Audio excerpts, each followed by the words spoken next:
자, 지난 시간에 견진성사는 우리가 교회와 완전한 결합을 통해서 그리스도의 증인이 되는 성사가 견진성사다. 그래서 견진성사를 받고 나서 어떤 열매가 자연스럽게 맺어져야 되느냐? 내가 누군가에게 하느님의 구원과 또 예수님을 알리는 이 증인의 삶이 내 안에서 자연스럽게 열매를 맺어져야 된다. 그리고 그런 열매가 맺어지게 될 때 성령께서 우리를 도와주신다. 이게 지난 시간에 여러분들에게 해드렸던 내용입니다. 자, 그러면 이번 시간에는 이 견진성사를 준비하기 위해서 우리에게 필요한 게 무엇인가? 사도들이 오순절에 성령께서 오시기 전에 사도들은 무엇을 하고 있었냐면 성모님과 함께 기도하고 있었습니다. 다락방을 잠궈 놓고요. 그리고 기도하고 있다가 오순절에 성령께서 사도들에게 내리시게 되고 사도들은 신령한 언어를 말하는 것을 체험하고 밖으로 나가 복음을 전하게 됩니다. 그리고 사도행전 6장을 보게 되면 초대교회 안에 사람들이 너무 많아져요. 그러니까 신자들이 늘어나니까 사도들이 할 일이 너무 많은 겁니다. 그러자 사도들이 어떤 선택을 하는가 제가 한번 읽어드릴게요.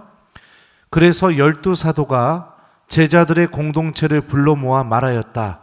우리가 하느님의 말씀을 제쳐놓고 식탁 봉사를 하는 것은 바람직하지 않습니다.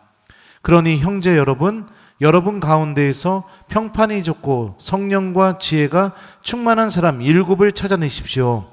그들에게 이 직무를 맡기고 우리는 기도와 말씀 봉사에만 전념하겠습니다. 이렇게 말해요.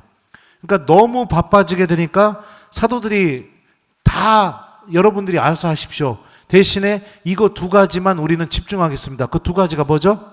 첫 번째가 기도입니다. 그리고 2번째가 말씀 봉사라고 얘기하죠. 그러니까 기도와 하나님 말씀, 이거는 사도들이 아무리 바빠도 절대로 놓지 않고 움켜졌던 겁니다. 견진성사의 은총을 충만히 얻는데 힌트가 바로 여기에 있습니다. 우리 견진대상자 교우 여러분들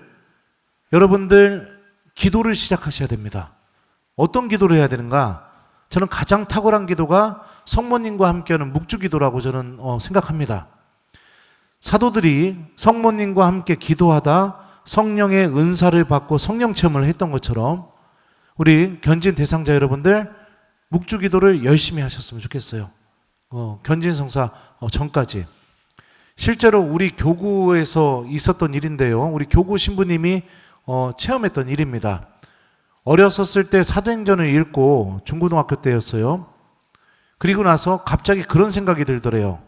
사도들에게 성령이 내렸던 것을 그 어린 나이에 본인도 체험하고 싶었던 겁니다. 그래서 공소 출신인데 학교 갔다 오면 매일 공소에 가서 묵주기도를 5단씩 계속 바친 거예요. 그 신부님이. 성모님, 저도 성경에 이 쓰여져 있는 거 이거 느껴보고 싶어요. 저도 성령 하느님 체험하고 싶어요. 이런 이 지향으로 계속 묵주기도를 1달, 2달, 3달 학교 갔다 오면 계속 공소에 가서 묵주기도를 바치다가 어떤 일이 벌어지게 됐느냐? 묵주기도 중에 사도들이 성령 체험을 했던 것처럼 그 신부님도 묵주기도 중에 성령 체험을 하게 되었어요. 그래서 묵주기도 하다가 심령기도가 나오게 된 거죠. 중학생이었는지 고등학생이었는지 저도 정확하게 기억이 안 납니다. 그리고 나서 그 신부님은 신학교에 가서 신부님이 돼서 우리 대전교구 세월센터를 일으키신 분이십니다. 어떻게 그렇게 잘 아느냐? 홍성본당 출신이에요. 제 본당 선배예요. 그래서 우리 대전교구 성령기도에 초석을 놓으신 분이세요. 이처럼 성모님과 함께하는 묵주기도는 성령의 은사를 충만하게 체험할 수 있게 해줍니다. 저도 다른 곳에 특강하러 가거나 특히 성령기도에 특강하러 가게 되면 운전하면서 묵주기도를 꼭 바쳐요. 부족한 제 자신을 위해서 성령께 도와달라고. 그리고 제가 전하는 하나님 말씀을 듣고 단 한 명이라도 회개하게 해달라고. 성모님께 도움 청하면서 기도를 합니다.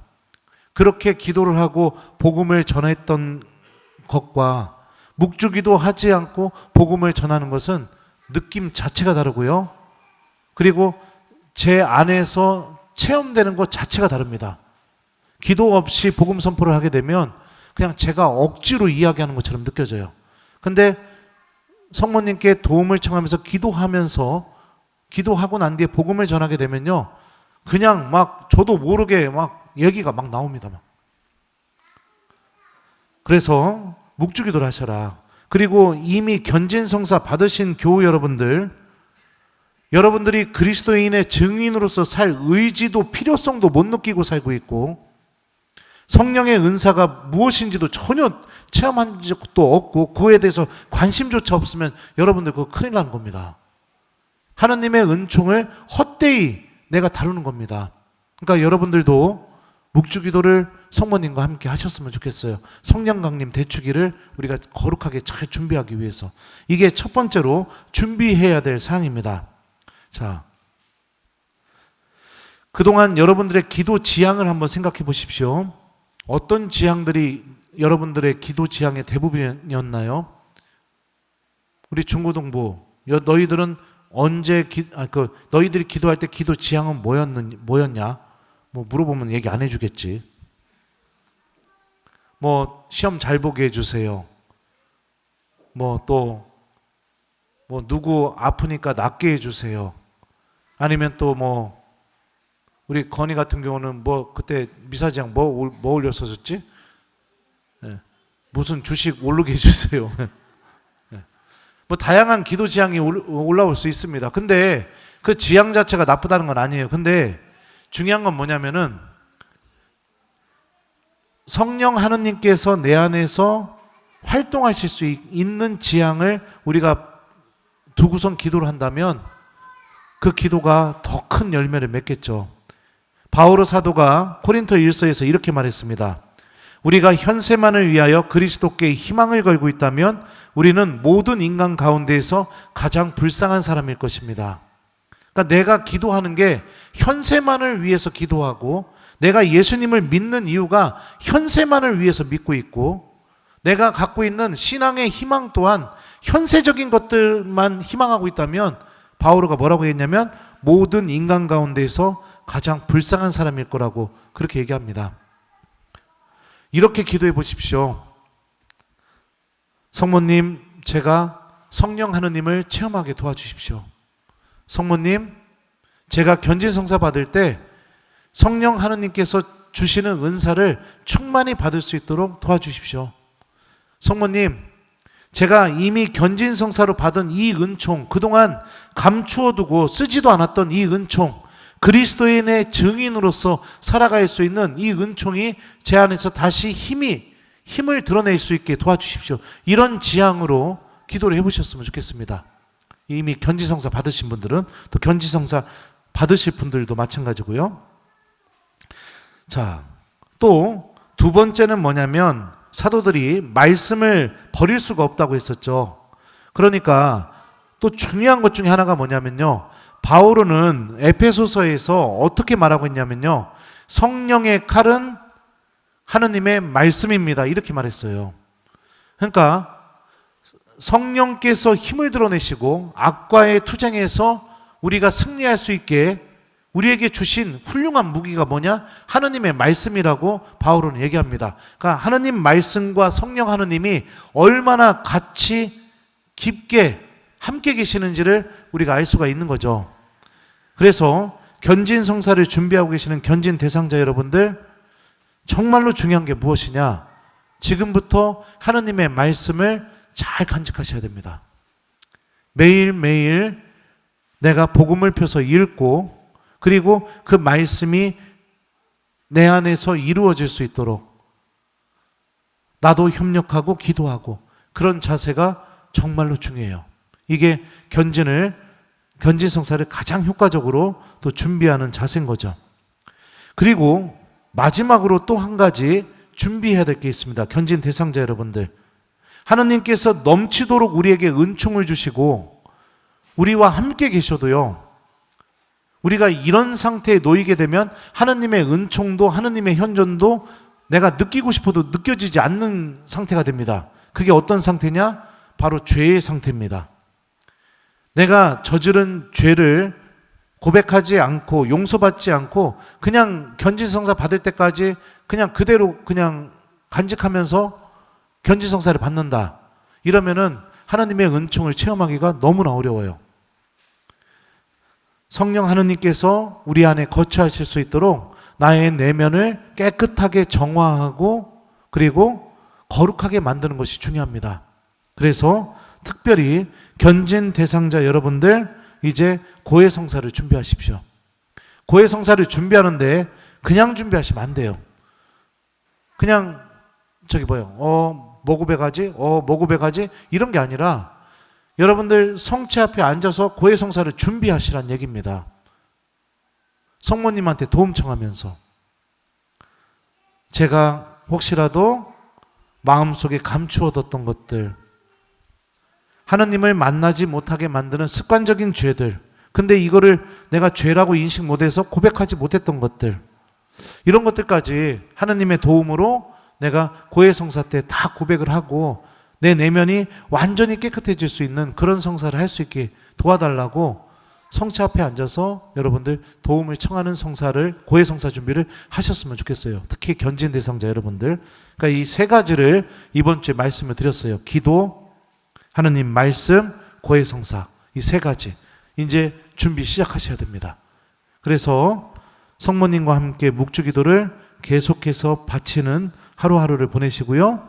그리고 하나님의 말씀이 내 마음속에 간직되면서 이 말씀을 나도 실천으로 옮길 수 있는 그런 노력을 하면서 또 한 주를 보내시고요. 그리고 고해성사를 좀 준비하는 주간을 가져보셨으면 좋겠습니다. 그렇게 될 때 성령 칠흥과 성령의 열매가 충만하게 내리게 될 겁니다. 그리고 또 우리 성령 세미나 준비하고 있잖아요. 실제로 저는 그랬으면 좋겠어요. 여러분들 이 10년 기도하는 게 어떤 분들은 무섭다 막 이렇게 생각할지 모르겠지만 성령 하느님께서 지금 우리 안에 현존하고 계시다는 걸 드러내는 표지입니다. 저는 성령 세미나 가서 다른 사람들이 10년 기도하는 거 보면서 하느님 나라가 이런 곳이겠구나 이 생각이 들었었어요. 저는 이번 성령 세미나 때 신청하신 모든 교우들이 전부 다 10년 기도가 터졌으면 좋겠습니다. 그래서 하나님을 깊이 체험하고 하나님 정말 살아계시는구나 이거를 깊게 느껴서 그리스도의 증인으로서 견지성사 갖고 있는 이 본래의 은총이 우리 교우들에게 다 내려졌으면 좋겠어요. 근데 10년 기도뿐만이 아니라 성령의 은사는 10년 기도의 은사 하나만 있는 것이 아니라 다양한 은사가 있죠. 그 은사에 대해서는 다음 주 견진교리 때 제가 하나씩 여러분들에게 설명을 해드리도록 하겠습니다.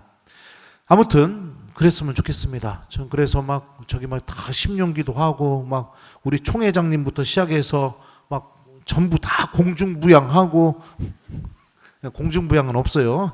농담으로 한 말입니다. 다 예언을 하고 다 하느님의 말씀이 타오르는 체험도 하고 그런 깊은 하느님 체험이 이번 성령 세미나 때 일어나기를 저도 마음을 다해서 기도하겠습니다.